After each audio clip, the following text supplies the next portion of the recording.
आज या व्हिडिओमध्ये म्हैस पालन फायद्याचं का गाय पालन बघणार आहोत. म्हैशीची साधारणपणे किंमत आता 60, 70, 80, 1,50,000पेक्षा जास्त आहे. आणि अशा देशी म्हशी असेल तरच परवडत असते. बांधून विदेशी म्हशी किंवा ह्याच्या म्हशी परवडत नाही. हे बघा म्हशी,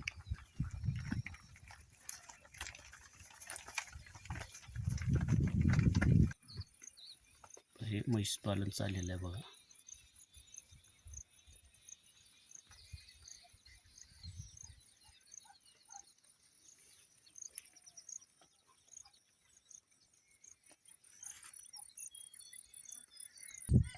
पूर्वीपासून भारतामध्ये गायची आणि म्हशी संख्या जास्त आहे. त्याचं कारण काय? शास्त्रीय बी त्याला धोरण आता गायी पळत येऊ लागले बांधण्यासाठी.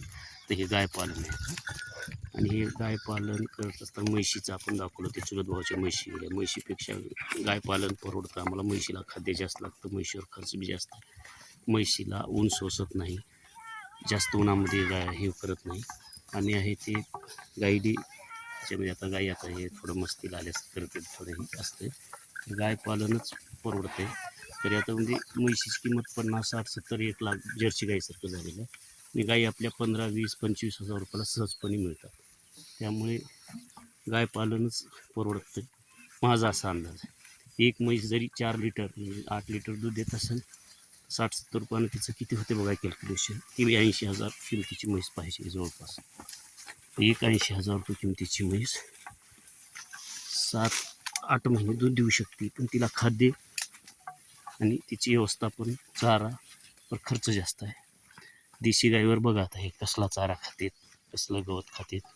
म्हशीला जास्त ऊन सोसत नाही, खडे पेजारी हे ते होत नाही. गायली आहे ती ऊन सोसतं, सर्व सोसतं. गायली काही जास्त तेवढा हे नाही. तर गाई बघा आता आमच्या अशा निवड कसलं गवत पडलेलं आहे ते गाय. म्हणजे सांगायचा उद्देश वारंवार काय, म्हशीला पाण्याचं प्रमाण जास्त लागतं, गोटा सुरक्षा जास्त लागते. देशी गाईला काही तसं नाही. तर ह्या व्हिडिओमध्ये आपण जी चर्चा करत आहोत की गाय पालन की म्हैस पालन. तर एका म्हैस 80,000 रुपयाची म्हैस जर 60 रुपयाने धरलं, 48 500 रुपयाचं तिचं दूध झालं तर तिला 100 रुपये दूरचे खर्च. 6-7 महिन्यात किती होतात? तर किंमत फिटत नाही. आणि 15-20,000 रुपये दिवशी काय म्हशीच्या रेड्याला तेवढी जास्त हे नसते किंमत. म्हशीचा रेडा बी जास्त विकत नाही. ते गाय पालन म्हैस पालन. आमच्याकडे बी एक म्हैस आहे, पण एक दुधासाठी म्हणून आहे. ते दुग्ध व्यवसाय म्हणून आहे. जसं गाय पालन जास्त आहे आमच्याकडे परिस्थिती.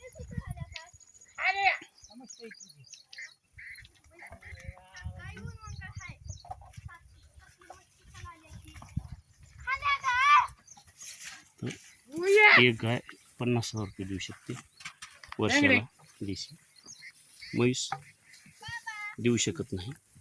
तिचा खर्च जर खाद्याचा इतर काढला तर तिला 60, 70, 80,000 रुपये गुंतून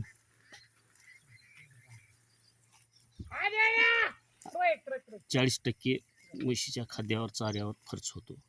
गाईला तसा काही खर्च नाही, खाद्य नाही तेवढं जास्त आहे. म्हैस कमी ह्याच्यामध्ये जास्त हे देणारी आहे. आणि गाई कुठल्या वातावरणात टिकतात. म्हणजे 80,000 रुपयाची म्हैस वर्षाला तिचं खाद्य काढून 40,000 रुपये दूध देऊ शकते. म्हणजे 40,000 रुपयामध्ये म्हैस राहते. पुन्हा तिला 10-12 महिने सांभाळायच्यानंतर ती गाभण पुढच्या वेळेस तेवढ्याला आहे. आणि एक गाय 50,000 रुपये एका वेतामध्ये देते सहजपणे. हा व्हिडिओ आवडला शेअर करा, चॅनलला सबस्क्राईब करा.